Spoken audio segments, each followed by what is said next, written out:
Hello. हाँ जी पवन जी नमस्कार। नमस्कार जी। पवन जी मैं प्रगट सिंह गल कर रहा पंजाबी बोल लोगे? हाँ जी बोलिए। मैं प्रगट सिंह गल कर रहा मलोट तो। जी मैं यार पवन जी तेरिया वीडियो बहुत देखना, तुहाडियां वीडियो जिन्नियां तुसीं लोड करदे हो ना जी हुण भी अब भी आपने जो वीडियो अपलोड की थी वो स्वामी क्या नाम उनका परमानंद जी की, जी जी जी वो मैंने 2 घंटे देखी यार, सुनी। जी देखिए मुझे, मैं कोई कट्टरवादी नहीं हूँ, ना मैं कोई आपसे कोई मतलब उस तरह से बात करने वाला हूँ। और रहता मैं पंजाब में हूँ, लेकिन रिश्तेदारियां हमारी सारी जितनी है सारी राजस्थान में ही है। अच्छा। श्री गंगानगर से लेकर जयपुर तक जाल बिछा हुआ है हमारा। मेरी ससुराल, बेटी की बहन, बुआ जी, सब रिश्तेदारियां भरी पड़ी हैं यहाँ पर।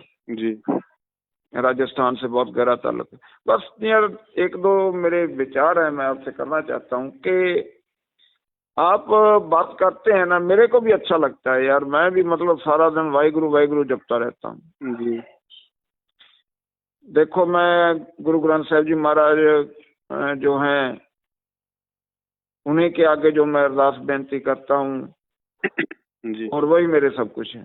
जी आपके हिसाब से क्या गुरु ग्रंथ साहिब जी सच्चे गुरु हैं ना? वो तो उनमें तो कोई कमी नहीं है। वो थे, लेकिन वर्तमान में कहाँ है? हाँ जी। वो थे, 650 साल पहले थे नानक जी, वो सच्चे गुरु थे। हाँ जी। अगर उस समय उनसे कोई उपदेश लेता, उनसे कोई ज्ञान ग्रहण करता, उनकी बातों पे चलता, उनके नियमों में चलता, तो उसका उद्धार हो सकता था। लेकिन वर्तमान में तो नानक जी धरती पर नहीं है ना, जिनको आप जी अपना गुरु बना सको। ठीक है बात आपकी। भाई मेरे पेट में कोई पीड़ा है, आज जैसे मैंने वीडियो में बताया उसमें प्रेमानंद वाले में, मेरे पेट में वर्तमान में पीड़ा है, तो मैं कहाँ जाऊंगा? मैं हॉस्पिटल जाऊंगा। वहां पे मुझे डॉक्टर मिलेगा, वो मुझे चेक करेगा, मुझे मेडिसिन देगा, मुझे आराम मिलेगा। अब मान लीजिए 6 महीने बाद में डॉक्टर जो है मर जाता है, और हॉस्पिटल में उसकी कोई मूर्ति बना दी, उसकी कोई फोटोएं बना दी, और फिर अगर किसी के पेट में पीड़ा है और हॉस्पिटल जाकर उस डॉक्टर के पास वो पूछता कि साहब डॉक्टर साहब कहाँ हैं? वो बोलेंगे साहब डॉक्टर साहब का तो देहांत हो गया 6 महीने पहले। वो देखो उनकी मूर्ति लगा रखी है हमने, गले में उनके वो स्टेथोस्कोप भी डाल रखा है, हाथ में उनके इंजेक्शन भी दिया हुआ है। अब वो व्यक्ति जाके पत्थर की मूर्ति की अगर वो दंडवत करे, उनसे प्रार्थना करे कि साहब मेरे पेट में दर्द है, आपने 6 महीने पहले तो बहुत अच्छा मुझे मेडिसिन दिया था, मुझे इलाज दिया था, मुझे अब भी दे दो, मुझे आराम मिल जाए। तो क्या वो पत्थर की मूर्ति, क्या वो फोटो उस मरीज को देख के उसका इलाज कर देगी?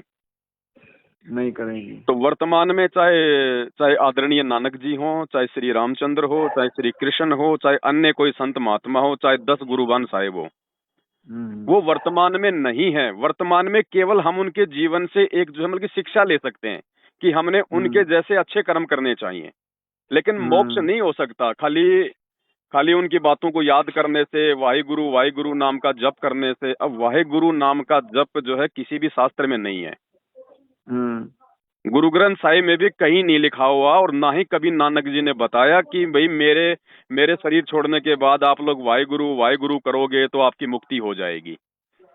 लेकिन पवन जी ये तो लिखा है ना, जो हमारा मतलब जब हम अरदास करते हैं ना जी, तो उसमें ये लिखा हुआ है कि आज्ञा भई अकाल की तभी चलायो पंथ। जो 10वें गुरु साहिब गुरु गोविंद सिंह साहिब जी महाराज हैं, उनकी जो मुखारबिंद से जो शब्द निकले हैं वो ये हैं कि आज्ञा भई अकाल की। अकाल तो परमात्मा ही है, ये बात तो आप मानोगे, बिल्कुल, जो काल के अंदर नहीं है। बिल्कुल बिल्कुल। आज्ञा भई अकाल की तभी चलायो पंथ, जी, सब सिखों को हुक्म है गुरु मान्यो ग्रंथ।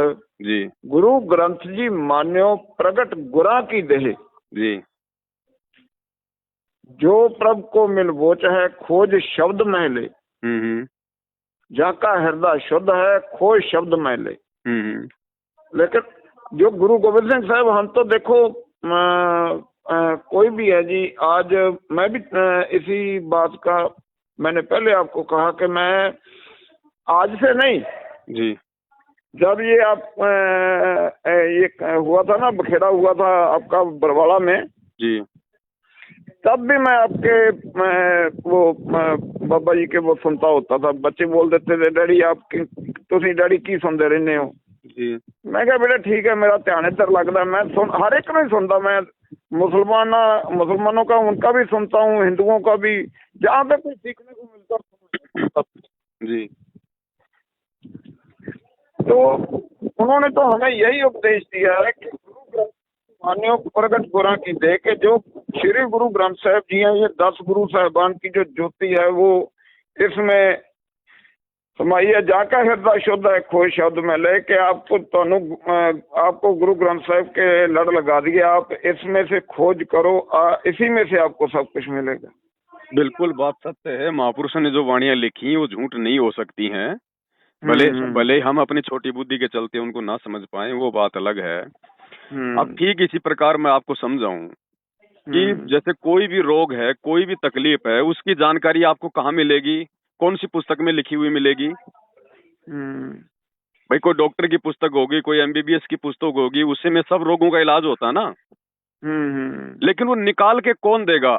अब मरीज मार्केट से एमबीबीएस की पुस्तक लेके 400-500 रुपए में और अपने घर पर लाकर अगर वो गोली दवाई बनाने लग जाए तो क्या कभी वो सक्सेस होगा? वो खुद ही अपना मार्केट से मतलब जैसे सर्जिकल इंस्ट्रूमेंट लाकर और खुद ही वो घर पर लाकर अपना ऑपरेशन करने लग जाए तो क्या उसका ऑपरेशन सफल होगा? नहीं। तो गुरु ग्रंथ साहिब के अंदर आप जिस शब्द की बात कर रहे हैं उस शब्द को कौन खोज के बताएगा आपको? वो बताएगा वर्तमान में जो गुरु ग्रंथ साहिब को पढ़ने का और गुरु ग्रंथ साहिब के अनुसार लोगों को दीक्षा देने का जो अधिकारी संत होगा। तो वर्तमान में वो संत रामपाल जी हैं इस धरती पर, दूसरा कोई नहीं है। वो तो ठीक है, नानक जी ने 650 साल पहले एक अच्छा मार्ग चलाया था। अगर वो ना चलाते उस मार्ग को उस समय उस अकाल मूर्ति के आदेश पर, तो वर्तमान में जो सिख समाज है वो पूरी तरह से वो दूषित हो जाता। आज ही देख लो ना, आज ही मतलब 10 गुरुओं के इतने प्रयास के बाद भी आज सिख समाज में जहाँ 650 साल पहले कोई मांस नहीं खाता था, कोई शराब नहीं पीता था, कोई तंबाकू नहीं खाता था, आज देख लीजिए आप घर घर में मांसाहारी हो गए, घर घर में लोग शराब जो है वो पीने लग गए। तो वो तो एक अच्छा मार्ग उन्होंने चलाया ताकि लोग जो है मतलब की इनकी आदतें जल्दी ना बिगड़े। और जिस समय धरती पर वो पूर्ण संत आएगा, जैसे आज आ गए संत रामपाल जी, उस समय तक इन लोगों की भक्ति और भगवान में आस्था बनी रहे, इनकी आत्मा इतनी गंदी ना हो। लेकिन अब तो आपको सच्चे गुरु की शरण में आना ही पड़ेगा, उसके अलावा दूसरा कोई वो नहीं। अब देखो, अब नानक जी ने तो साहब जैसे बहुत सारी वो जो है बातें बोली हैं कि साहब सोए गुरु पूरा कहावे जो 2 अक्षर का भेद बतावे। अब वाहिगुरु तो एक ही अक्षर है, तो फिर 2 अक्षर की कौन सी बात कर रहे हैं नानक जी? अब वो 2 अक्षर वो हैं जो प्राण संगली में लिखा हुआ है कि जब बाला और मर्दाना को नानक जी जब एक बार श्रीलंका में समुद्र दिखाने के लिए लेके गए थे, भाई बाले वाले की साखी में जो लिखा हुआ है, अब उस समय नानक जी जो है जानबूझ के वो 2 अक्षर का जो मंत्र था, जो सतनाम, वो जाप करने लगे। और पीछे से जो मर्दाना था वो भी उनकी नकल करने लगा, वो ही 2 मंत्र जाप करने लगे। तो वो डूबने लगा। तो फिर बाला बोला कि गुरुजी मर्दाना डूब रहा है। तो गुरुजी ने कहा, रे भाई जो मैंने जो तुम्हें बताया है ना, जो मतलब जपने के लिए वाहिगुरु वाहिगुरु वाहिगुरु, उसका जाप करो।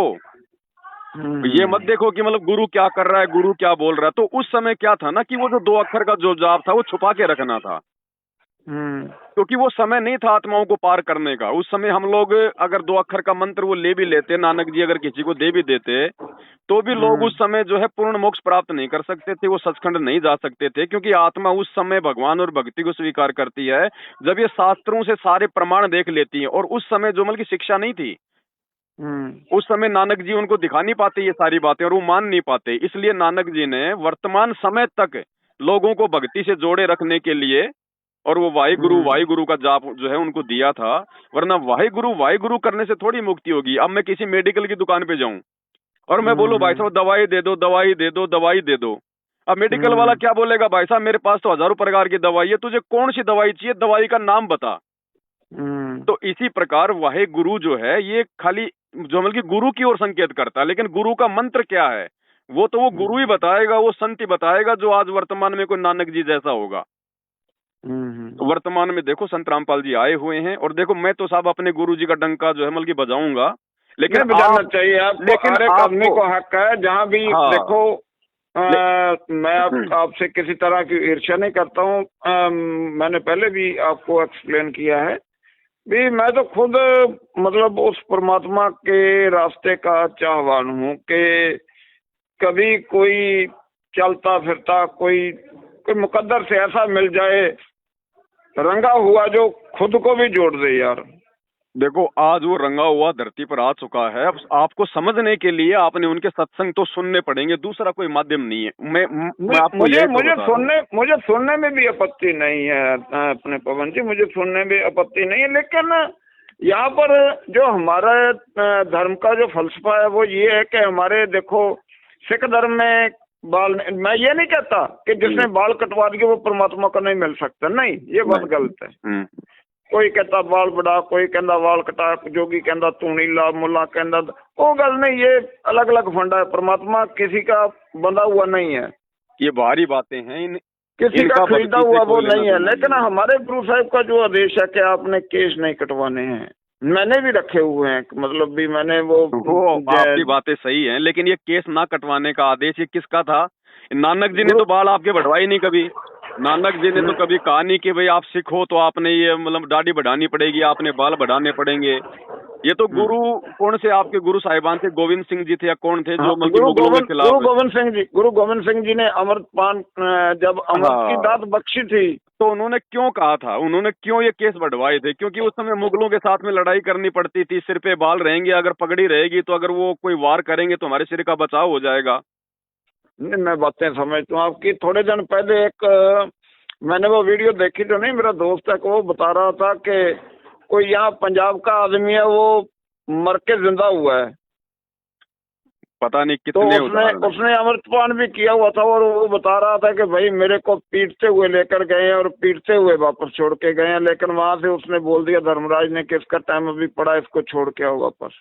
ये तो हमारी आंखें खोलने के लिए परमात्मा ऐसी घटनाओं को जन्म देता है ताकि हम लोग अपनी मतलब की पुरानी परंपराओं से पीछे हटें।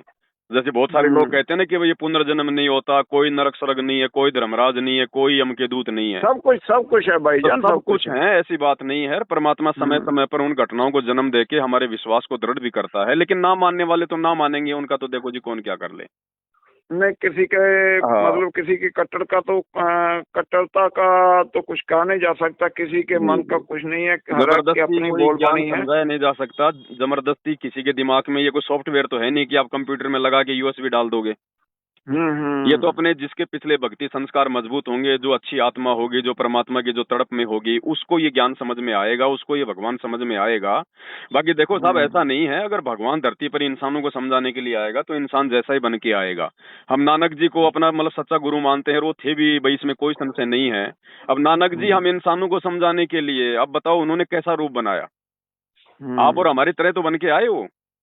हम श्री रामचंद्र जी को भगवान मानते हैं, विष्णु का अवतार मानते हैं, तो रामचंद्र जी कोई सींग थोड़ी लगा के आए थे, कोई पूंछ थोड़ी लगा के आए थे। अब भगवान आएगा तो इंसानों के लिए आएगा, जानवरों के नहीं आता, क्योंकि जानवर तो भोग योनि है। एक कर्म योनि तो केवल मानव योनि है। तो मानव योनि को समझाने के लिए भगवान भी मानव जैसा ही बन के आएगा। अब उस मानव योनि में आए हुए उस परमात्मा को अगर समझना है तो उनके प्रवचन सुनने पड़ेंगे, उनके विचार सुनने पड़ेंगे, और जो वो बता रहा है, जो वो कह रहा है, जो प्रमाण दे रहा है, वो अपने धर्मशास्त्रों में देख लो। अगर सब कुछ मिल रहा है तो फिर कोई संशय नहीं होना चाहिए, क्योंकि भक्ति का विधान तो हमारे ये धर्मशास्त्र है ना भाई। इतने मोटे मोटे ग्रंथ ये क्यों लिखे महापुरुषों ने? 18 पुराण, 4 वेद, गुरु ग्रंथ साहिब, बाइबल, कुरान शरीफ, तौरेत, जबूर, इंजिल, ये क्यों लिखी हैं? ये कोई मनोरंजन के लिए तो लिखे नहीं गए शास्त्र। नहीं, ये तो गुरु ग्रंथ साहिब जी महाराज में भी लिखा हुआ है कि तो वेद कुरान कहो मत झूठे। वेद कुरान कहो मत झूठे, कि ये जो वेद है, जो कुरान, इनको झूठा मत कहो। झूठा जो ना विचारे, जो इनके विचार नहीं करता, झूठा वो है। अब इनको पढ़ाने वाला, इन धर्मशास्त्रों की वास्तविक जानकारी निकाल कर देने वाला धरती पर आ चुका है। अब आप उनके प्रवचन सुनिए, आप उनसे प्रार्थना कीजिए। देखो, हम इंसान हैं, हम कोई भगवान नहीं है, ना हम कोई अवतार हैं, ठीक है। हमने किसी भी चीज को समझने के लिए, जैसे आपको किसी नलके से पानी पीना तो आपको झुकना पड़ेगा। तो इसी प्रकार किसी भी साधु संत महात्मा के यदि आप जी प्रवचन सुनते हो तो आपने अपने मन ही मन में उनसे प्रार्थना करनी पड़ेगी कि हे सच्चे बादशाह, हे सच्चे परमात्मा, आप जिसको भी मानते हो वर्तमान में, उससे अरदास करो कि मेरे को ये बातें मतलब समझ में आए।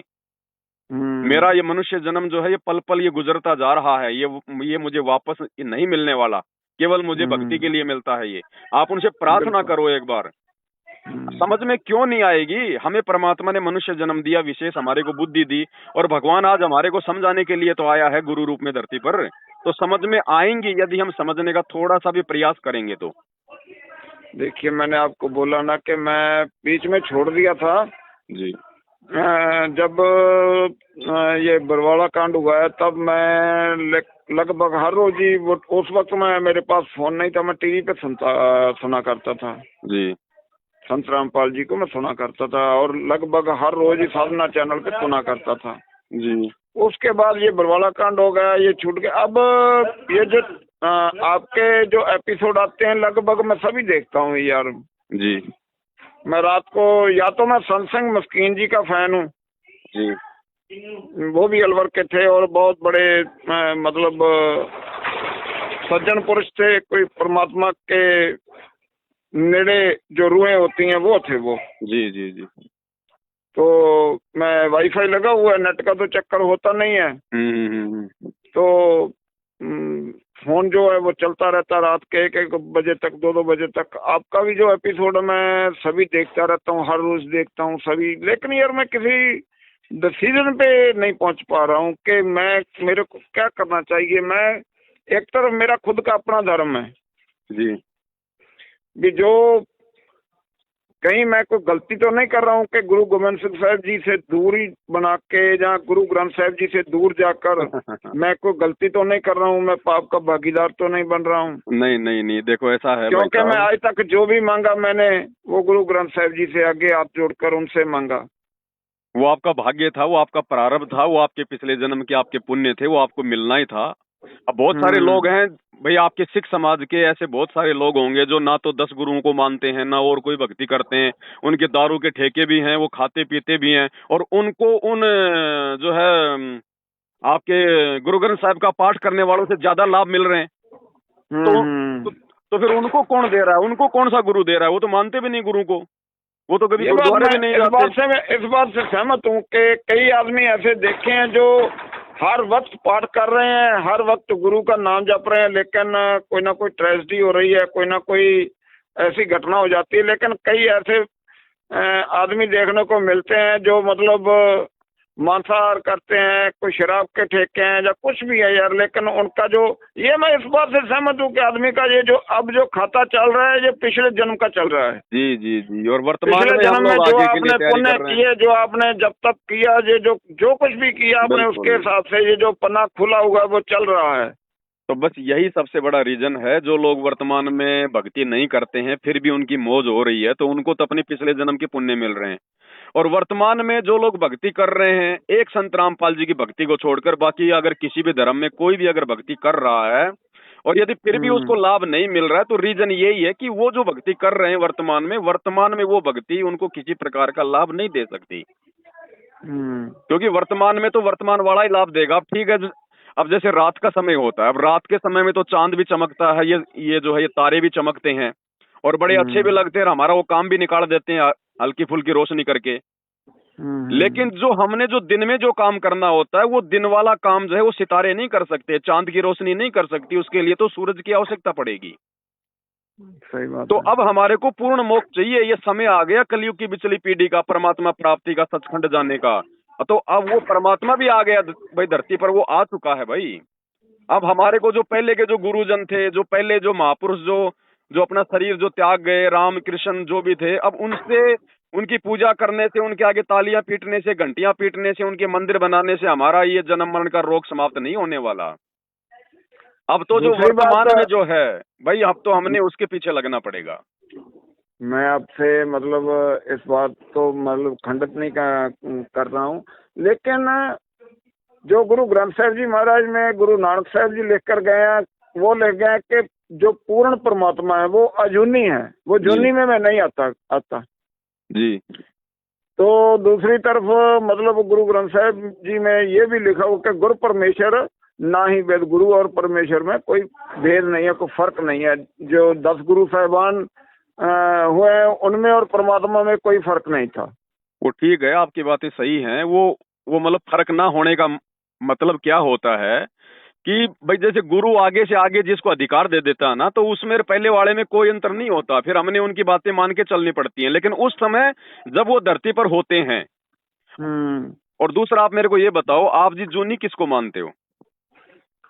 जूनी तो ये जो किसी भी जूनी में आ जाना, जूनी जून तो कोई भी है, 84 लाख जूनी है। ठीक है, मतलब जो व्यक्ति जूनी में आएगा आप उसको परमात्मा नहीं मानते, आप उसको भगवान नहीं मानते। मैं यही तो मैं आपसे एक्सप्लेन कर रहा हूँ तो कि जैसे आप जब भी मतलब आप संत रामपाल जी की जब आप आरती करते हैं, आप उसके पहले आप अरदास भी करते हैं जी पूर्ण परमात्मा। जी जी जी। लेकिन जो हमारे गुरु साहब हैं वो ये कह रहे हैं कि जो पूर्ण परमात्मा है, जो निराकार है, वो कभी भी जन्म नहीं लेता, ना वो ठीक जन्म है, लेता ना उसकी मृत्यु होती है। ठीक है। आप जी मानते हैं कि नानक जी का पूर्ण मोक्ष हो गया? बिल्कुल मानता हूँ। तो नानक जी को फिर कौन सा परमात्मा मिला था, और वो कब मिला था, और वो किस रूप में मिला था? नानक जी तो मतलब ये तो गुरु ग्रंथ साहब जी में दर्ज है ना, 100 गुरु करो जो बोर न करना, मतलब के उन्होंने तो कहा कि शब्द ही गुरु है। लेकिन शब्द उनको मिला कैसे, उनको दिया किसने? शब्द कोई उड़ के तो आए नहीं ऊपर से, अगर उड़ के आए तो फिर आज भी आना वो चाहिए। उन्होंने ये लिखा है कि काल ना मिलो, सेव ना मिलो, मिलो आए अचिंता। ये गुरु ग्रंथ साहब जी में दर्ज है कि मुझे कालना करके, मेहनत मशक्कत करके, जब तक बंदगी करके मुझे परमात्मा नहीं मिला। तो अगर परमात्मा किसी को जो पूर्ण अकाल पुरख दर्शन देते हैं, वो किसी भी, ना तो उनकी कोई कीमत है, कीमत पाए ना कहा जाए, ना तो उनकी कोई कीमत है, ना उनको कोई कीमत देकर, कीमत क्या दोगे आप? आपका शरीर भी परमात्मा ने पैदा किया है, उसमें जो सही है, जो जान है वो भी परमात्मा की है, हर एक चीज परमात्मा की पैदा की हुई है, तो आप उसको भेंट क्या करोगे? जी जी जी जी। तो आपने गुरु ग्रंथ साहिब में ये वाणियां सुनी है कि भाई मतलब ए ठगवाड़ा ठगी देश धानक रूप रहा करतार? हाँ जी। आपने नानक जी की गुरु ग्रंथ साहिब में ये वाणियां पढ़ी हैं, ए ठगवाड़ा ठगी देश धानक रूप रहा करतार? नहीं, ये मैं अभी तक पूर्ण गुरु ग्रंथ साहब जी का पाठ नहीं कर पाया हूँ, लेकिन जो जो जितना मैंने सुना है या जो मैं पढ़ पाया हूँ वो बात कर रहा हूँ आपसे। अब देखो, वो परमात्मा जो है वो जूनी में नहीं आता। इसका मतलब ये होता है कि वो परमात्मा किसी माँ के गर्भ से जन्म लेकर जूनी में नहीं आता। हाँ बाकी तो समर्थ है, वो कोई भी रूप धारण कर सकता है वो तो। हाँ, बिल्कुल ये बात सत्य मानता हूँ। ठीक है, तो आप लोगों को ये लग रहा है कि संत रामपाल जी जूनी में आए हैं, मतलब वो माता पिता के गर्भ से आए हैं। हाँ लेकिन हाँ। ये केवल हमारा उस समय तक हमारी आंखों का धोखा है, जब तक हम संत रामपाल जी के प्रवचन सुन के उनको पहचान नहीं लेते। अब जैसे सीता जी थी, अब सीता जी का जन्म कैसे हुआ था? कोई माता से हुआ था या फिर जमीन में मटके से हुआ था? जमीन के मटके से। तो क्या फिर वो परमात्मा हो गई? नहीं। तो फिर तो ये भी फिर आपने समझना पड़ेगा कि हर वो व्यक्ति जो माता से जन्म नहीं लेता वो भगवान भी नहीं होता। अब जैसे गोरखनाथ जी थे, उनका जन्म तो गोबर से हुआ था ना, या फिर कोई माता से हुआ था? तो क्या वो भगवान हो गए? रामचंद्र जी का जो छोटा बेटा था कुश, उसको सीता ने जन्म दिया था, या फिर वो घास के तिनके से उसको महर्षि वाल्मीकि ने उसको पैदा किया था? उसको पैदा किया था। तो क्या वो भगवान हो गया फिर? क्योंकि जूनी में तो वो भी नहीं आया था। तो हमने इन चीजों को समझना पड़ेगा। जब वो अकाल मूर्त परमात्मा, इतनी बड़ी वो शक्ति, जब वो इस धरती पर आएगा, वर्तमान में मान लो अगर वो आएगा और अगर वो प्रकट हो जाता है एकदम से हजारों लोगों के सामने, तो एक बात बताओ, उसको भगवान कौन मानेगा, उसको परमात्मा कौन मानेगा? क्योंकि हमने तो बहुत सारे जादू देख रखे हैं आजकल। हम तो कह देंगे ये तो कोई जादूगर है, ये तो कोई चमत्कारी है, ये तो कोई सेवड़ा है, ये तो जंत्र मंत्र जानता है। भगवान के रूप में तो फिर भी हम उसको स्वीकार नहीं करेंगे। इसलिए वो परमात्मा इस संसार में आने से पहले वो एक लीला करता है। ठीक है, वो खेल खेलता है वो परमात्मा। वो सतगुरु जो चावे सो कर ही भरम पड़ो मत कोई। अब इस चीज को देखो, हमने फिर उनके ज्ञान से समझना पड़ेगा, दूसरा तरीका नहीं है। क्योंकि ना तो अब संत रामपाल जी को किसी ने पैदा होते देखा। भाई अगर कोई दाई थी, उनकी माता जी थी, वो तो सब मर चुकी हैं। तो अगर मैं आपके सामने ये बात लेके बैठ जाऊं कि संत रामपाल जी को पैदा होते हुए किसने देखा, तो कोई प्रमाण नहीं आपके पास में कि आप साबित कर सको। मेरे पास तो नहीं है कि नहीं? तो हमने इन चीजों को देखो, जो संतों का जो होता है ना, संतों के विचार सुनने से ही संत हमारे को समझ में आएंगे। और संतों की लीला बड़ी अपरंपार होती है। अब नानक जी थे, अब नानक जी ने अपने जीवन काल में क्या क्या चमत्कार किए साहब, आपको पता है? हजारों चमत्कार किए उन्होंने, हजारों चमत्कार। जबकि नानक जी का जो जो मतलब कि जन्म था वो तो श्री कालूराम मेहता जी से हुआ था। बिल्कुल बिल्कुल। हैं? माता उनका परिवार था, उनके भी माता पिता थे। फिर भाई आज हमने उनको परमात्मा के तुल्य क्यों मान लिया? क्योंकि हमने उनको उनके विचारों से माना। भाई संत ने हमें ज्ञान दे दिया, हमारे को जीना सिखा दिया, हमारे को भक्ति का मार्ग बता दिया, हमें वो शब्द दे दिया जिस शब्द से वो परमात्मा मिलता है। तो फिर हमने इन चीजों को नहीं देखना कि उसने जन्म लिया है या वो प्रकट हुआ है या फिर वो आसमान से वो टपका है। भाई हमें तो हमारे मतलब की चीज मिल गई ना। हम बच्चे को स्कूल में भेजते हैं, अब बच्चे को टीचर पढ़ाता है, क्या हमने कभी ये जानने का प्रयास किया कि जो जो टीचर हमारे बच्चे को पढ़ाता है वो कभी वो घर पे शराब भी पीता होगा, मांस भी खाता होगा, अपनी औरत के साथ में झगड़ा भी करता होगा? क्या हमने कभी सोचने का कभी ये मतलब हमने कभी मतलब जोखिम किया हमने? बिल्कुल। भाई वो बच्चे को सही तरीके से पढ़ा रहा है, बच्चे को सिलेबस के अनुसार ज्ञान दे रहा है, बस हमारा काम खत्म। तो हमने देखो शास्त्रों से पहचान करनी पड़ेगी, संत के प्रवचन सुनने पड़ेंगे, और शास्त्रों से जब हम देख लेंगे कि भाई संत का ज्ञान पूरा है, यही भक्ति मार्ग है, इसके अलावा और कोई चीज नहीं है, तो फिर हमने ये अगरम अगरम छोड़ के, क्योंकि संतों की लीला बड़ी अपरंपार होती है, आम जीव के बस की बात नहीं है कि वो उसको समझ जाएगा। बाकी इस मन पापी को तो देखो रोकना पड़ेगा, ये तो आगे से आगे मन में सवाल पैदा करता जाएगा। ये तो स्पीड इसकी बिजली से भी तेज है जी। हाँ, तो फिर अब इन चीजों पे अंकुश लगाने के लिए, मन के ऊपर अंकुश लगाने के लिए सतगुरु धरती पर प्रकट होता है, अपना ज्ञान देता है। अब अगर संत रामपाल जी या फिर नानक जी को ले लीजिए आप। नानक जी जिस समय आए थे, क्या उनको किसी ने कोई मतलब कोई महात्मा माना था क्या, कोई संत माना था क्या? नानक जी के दोनों लड़के जयचंद और श्रीचंद आजीवन उनको अपना गुरु नहीं मान पाए, उनको परमात्मा नहीं मान पाए, नहीं मान पाए। हमेशा उनकी प्रॉपर्टी के लिए उनकी नजर रही हमेशा, इसलिए नानक जी ने किसी दूसरे को अपना मतलब उत्तराधिकारी बनाया। तो ये देखो साहब, घर का जोगी जोगना बाहर का जोगी सिद्ध, बहुत सारी बातें हैं, दीपक तले हमेशा अंधेरा रहता है। ठीक है। और अगर नानक जी उस समय अगर ये कह देते कि मैं अल्लाह हूं, मैं खुदा हूं, मैं परमात्मा हूं, तो क्या कोई भी सिख समाज उस समय उनसे दीक्षा लेता? क्या सब ये कहते कि देखो अहंकार में बोल रहा है, कहता मैं भगवान हूं, हमारे जैसा जीव है, दाढ़ी मूंछ है, सर पे पगड़ी बांध रखी है, कालूराम मेहता जी के घर पे जन्म हुआ है और कह रहा है कि मैं परमात्मा हूं, मैं भगवान हूं। तो संतों को अपने आप को छुपाना पड़ता है, किसी और को भगवान बताना पड़ता है, ताकि लोग उसके ज्ञान को सुने, अन्यथा लोग उसके ज्ञान को सुनेंगे नहीं। तो इसी प्रकार जो संत रामपाल जी हैं, जो कबीर जी को परमात्मा बता रहे हैं, तो ठीक है भाई, वो परमात्मा तो कबीर ही है। कबीर जी को मैं अपने गुरु तुल्य, क्योंकि कबीर साहब जी की वाणी जो है गुरु ग्रंथ साहब जी में दर्ज है, और कबीर साहब बहुत ऊंची उडारी के भक्त हैं। अब वो भगत क्या के मुताबिक जो गुरु ग्रंथ साहब जी में दर्ज है उनके आधार से बात कर रहा हूँ। नहीं, बिल्कुल आपकी बात सत्य है। जितनी वाणियां आपके गुरु ग्रंथ साहिब में 10 गुरु साहिबानों की हैं, उनके बराबर अकेले कबीर जी की हैं। ठीक है। अब वो कबीर जी तो ठीक है, आप उनको भगत बोल सकते हैं, लेकिन वो तो भगत भी खुद ही थे, वो तो परमात्मा भी स्वयं ही थे, वो तो लीला करते हैं हम भक्तों को समझाने के लिए, है ना?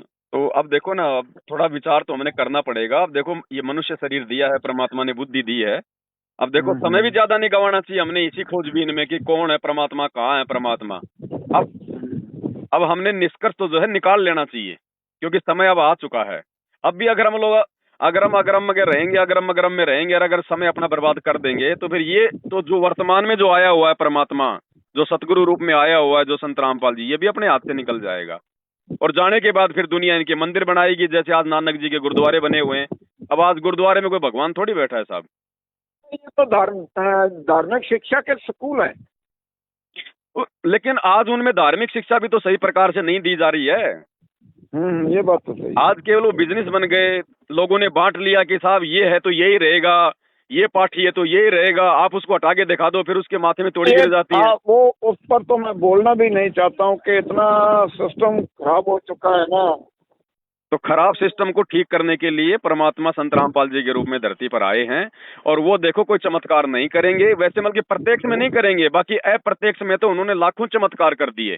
जब आप उनके भक्तों के इंटरव्यू सुनेंगे तो आपको पता चलेगा, अप्रत्यक्ष में तो लाखों चमत्कार कर दिए, मुर्दे तक को जिंदा कर दिए।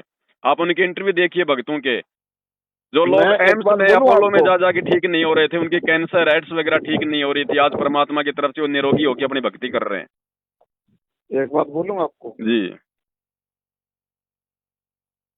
गंगा यमुन मलाई, मैं जिस जगह पर खड़ा हुआ हूँ और जो मेरा औड़ा द्वारा है, जो मेरा दायरा है, जो मेरी रिश्तेदारियां हैं, जो मैं ये नहीं कि मैं किसी से बंधा हुआ हूँ या मैं किसी से कुछ लेना है मैंने, वो नहीं है। जी तो ये एक्सप्लेन करना चाहता हूँ कि अगर मान लो कि मैं आपके मुताबिक चलता हूँ तो मैं ऐसे माया मिली ना राम वो स्थिति ना बन जाए मेरी। देखो, आपने थोड़ी देर पहले कहा था कि अगर मैं आपके गुरुजी से दीक्षा ले लूं तो मेरे गुरु गोविंद साहब मतलब नाराज तो नहीं हो जाएंगे। देखो, बात ऐसी है, बच्चा 5वीं कक्षा में पढ़ता है, जब 5वीं क्लास की उसकी पढ़ाई पूरी हो जाती है तो वो 6वीं में जाएगा कि नहीं जाएगा? तो क्या 5वीं क्लास का टीचर उससे नाराज होता है क्या? तो जहां तक का ज्ञान आपको गुरु गोविंद साहिब से मिला, आपको 10 गुरुबान साहिबों से मिला, वहां तक ठीक है। लेकिन आगे की शिक्षा, आगे की आध्यात्मिक पढ़ाई के लिए आपको आपको मतलब सच्चा गुरु तो आपको बनाना पड़ेगा ना भाई। जब तक गुरु मिले न सांचा, तब तक गुरु करो 10 पांचा। दत्तात्रेय ने जिन तो 52 गुरु बनाए थे, बाद में जाके उनको परमात्मा मिला, उनको सच्चे गुरु के रूप में। अब मान लीजिए आपके पेट में कोई तकलीफ है और आप किसी डॉक्टर के पास जाते हैं, और अगर उस डॉक्टर से आपकी तकलीफ ठीक नहीं होती है तो क्या आप डॉक्टर चेंज नहीं करोगे क्या? ये बात तो सही और दूसरी बात साहब, अगर गुरु गोविंद साहिब और 10 गुरुवान साहिबों का ज्ञान ही यदि कंप्लीट होता, मैं ये नहीं कह रहा कि वो ज्ञान वो गलत है, जहां तक का ज्ञान है बहुत अच्छा है, वो सुपर ज्ञान है। लेकिन मैं ये कह रहा हूं कि दिमाग से निकल गई मैं क्या बोल रहा था। तो आप ये एक्सप्लेन कर रहे हैं इसमें कि वो ज्ञान तो सही है, जो बातें हैं वो सही है, भगवान ने कही है वो सही है। नहीं नहीं, और ही कोई बात थी। देखो, पॉइंट ऐसे होते हैं परमात्मा की दया से, वो अचानक से निकल गया दिमाग से। क्योंकि आपकी आत्मा को ठेस लगनी चाहिए ना। बात ये है, मुझे तो पता है उन सब बातों का, लेकिन आपको समझ में आनी चाहिए ना। समझ तो अपने पवन जी, मेरी अब कोई 52 साल के करीब उम्र में, आपके जितनी उम्र होगी लगभग मेरी भी। मेरी तो ये कोई 40-42 साल की उम्र है। चलो कोई नहीं, मैं उम्र से तो कोई लेना देना नहीं है, आध्यात्मिक मार्ग में उम्र से कोई लेना देना नहीं होता। लेकिन मेरे को भी कम से कम 20 साल हो गए हैं इस मार्ग पर चले हुए, और मैं भी बहुत तरस रहा हूँ कि कोई ऐसा मतलब जो सुहागन होती है ना, सुहागन वो होती है जिसको परमात्मा मिल जाए। बिल्कुल आपकी बात सही है, लेकिन देखो, परमात्मा से मिलाने का माध्यम कौन होता है? संत। संत होते हैं ना। अब इसीलिए कहा गया कि गुरु बड़े हैं गोविंद से मन में देख विचार, हरि सुमरे सो वार हैं और गुरु भजे होए पार। 7 दीप 9 खंड में सतगुरु से बड़ा न कोई, वो कर्ता करे ना कर सके, सतगुरु करे सो होए। तो यहाँ पे वो कर्ता, उस अकाल मूर्त ने अपने संत को महत्व जो है वो क्यों दिया? उसने गुरु को ही महत्व उसने क्यों दिया कि भाई गुरु गोविंद दोनों खड़े और किसके लागू पाए, बलिहारी गुरु अपना जिन गोविंद दिया बताए। तो देखो, वैसे तो हम परमात्मा को नहीं प्राप्त कर पाएंगे, हमने उसके लिए जो है हमने गुरु को ही जो है हमने मानना पड़ेगा। लेकिन गुरु को मानने के लिए हमारे शास्त्र ही एकमात्र आधार हैं कि भाई सच्चा गुरु कौन है। बाकी तो गांव गांव में बैठे हैं गुरु, ऐसे थोड़ी हम किसी को जो मतलब गुरु बना लेंगे। और रही बात उस परमात्मा की, उस शब्द की, के जमाने में तो ढेर लगे हुए हैं। और रही बात वो परमात्मा, वो शब्द की, तो देखो उस चीज को प्राप्त करने के लिए भी आपको गुरु बनाना पड़ेगा। अब जैसे हम लोग ये पानी पीते हैं, अब ये पानी साहब आता कहाँ से है? ऊपर से आता है ना, बादलों से आता है ना। पानी तो समंदर का है, जो भी है वो घड़े में है। मान लीजिए समुद्र में भी पानी आए तो ऊपर से ही आता है। अब मान लीजिए यही पानी जो है ये ऊपर मतलब वाष्प रूप में है, ये बादलों के रूप में है। क्या वो वाष्प रूप का जो पानी है, जो बादल रूप में जो पानी है, क्या वो आपकी प्यास बुझा देगा क्या? और दूसरी बात और मुझे याद आ गई जी, जब मैं आपकी ये जो स्टेटमेंट सुनता हूँ आपके, मैंने बोला ना कि मैं आपको 2 घंटा 2 घंटा जो भी जितने भी आप साथ संगति करते हैं मैं सुनता रहता हूँ। जो आप बोलते हैं कि जिन्होंने संत जी से प्रथम नाम लिया, सत नाम लिया, सार नाम लिया, सार शब्द लिया, लेकिन वो भी मतलब रास्ता भटके हुए हैं। तो यार मैं कोई डिफाइन नहीं कर पा रहा हूँ किसी मतलब कोई ना। अब वही बात होगी सेम टू सेम कुल मिला के, क्योंकि देखो ठीक है भाई, संत रामपाल जी ने सन 1994 से आके अपना ज्ञान प्रचार किया, लोगों को भक्ति बताई, लोगों को भगवान की जानकारी बताई, सारा सब कुछ किया। लेकिन वर्तमान में भी उनके ज्यादातर जो शिष्य हैं वो संत रामपाल जी को पहचान नहीं पा रहे। वो उनको खाली एक संत मान रहे हैं, खाली उनको जो है एक मतलब उस भगवान का, उस परमात्मा का एक वो प्रतिनिधि मान रहे हैं। जबकि शास्त्र क्या कह रहे हैं कि भैया जो जब तक आप अपने गुरु को परमात्मा नहीं मानोगे, जैसे जैसे हमारे गुरुजी बार बार ये कहते हैं कि अगर आपने अगर सवाल को अगर हल करना है तो मानना पड़ेगा कि मान लो मूलधन 100 रुपए, तब जाके आप वो वास्तविक ब्याज वाली जो दर है आप वो निकाल पाओगे, अन्यथा आपका वो सवाल जो है जिंदगी में कभी भी वो हल नहीं होगा। तो ठीक इसी प्रकार आपने मानना पड़ेगा कि मान लो अपने गुरुजी भगवान, अपने गुरुजी परमात्मा, अब ये तो खुद है ही परमात्मा, लेकिन फिर भी अपने आप को छुपाते हुए अपने आप को भगवान मनवाने के लिए प्रत्यक्ष रूप में इनको इस प्रकार से सत्संगों में बोलना पड़ता है। तो जो सतलोक आश्रमों से जो जुड़ी हुई जो संगत है वो आज भी संत रामपाल जी को परमात्मा नहीं मान पा रही है, उनको भगवान का दर्जा नहीं दे पा रही है, खाली उनको एक अपना गुरु मानती है। और जैसे आपका ये गुरु ग्रंथ साहिब है, वैसे आदरणीय गरीबदास जी का एक मतलब सदग्रंथ साहिब है जो कि 5वां वेद है, उसमें उन्होंने साफ साफ कहा है कि गुरु मानुष कर जानते वो नर कहिए अंध, ओवे दुखी संसार में आगे काल के फंद। और गुरु मानुष कर जानते और करे चरना अमृत को पान, और ते नर नरक में जाएंगे जन्म जन्म बने समान।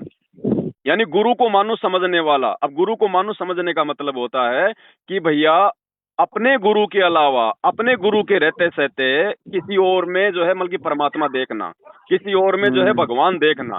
तो जो सतलोक आश्रमों से जुड़ी हुई जो संत रामपाल जी की संगत है, वो संत रामपाल जी के रहते सहते आज भी वो कबीर दास जी की फोटो को ही वो परमात्मा मानती है। अब वो फोटो ने तो नाम दिया नहीं, वो फोटो तो उनको पार नहीं करने वाली, फोटो ने तो उनको सत्संग सुनाया ही नहीं, फोटो तो उनकी प्रार्थना सुन नहीं रही है। लेकिन अभी देखो ये बात है ना साहब, देखो अब देखो जैसे उनको गुरु भी मिल गया, उनको ज्ञान भी मिल गया, लेकिन फिर भी उनके पिछले संस्कार जो है वो कमजोर हैं, जिससे वो गुरु को पहचान नहीं पा रहे। तो ये भी बहुत बड़ी बात है। इसलिए तो कहते हैं परमात्मा की ये संसार विघ्न की घाटी, कोई निकलेगा बिरला सूर।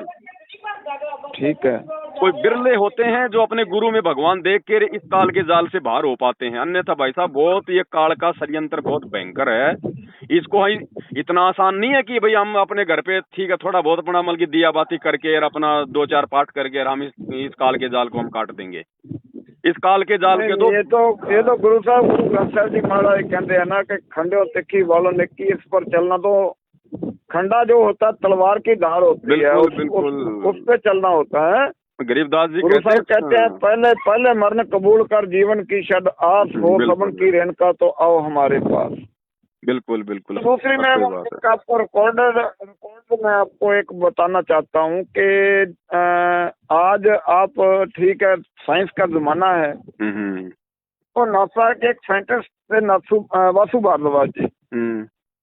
वासु भारद्वाज जी जो थे वो नासा में, जो नासा का साइंटिस्ट है उसको एक्सप्लेन करना, तो उसके लिए अब ये तो बोलना ही कि वो उसके पास साधनों की कमी होगी, पैसे की कमी होगी, पढ़ाई लिखाई की कमी होगी। अब क्या हुआ कि ट्यूमर हो गया अमेरिका से यहाँ इंडिया में। आपकी आवाज थोड़ी सी दब रही है, थोड़ा सा साइड वाइड में आइए। एक मिनट, नेटवर्क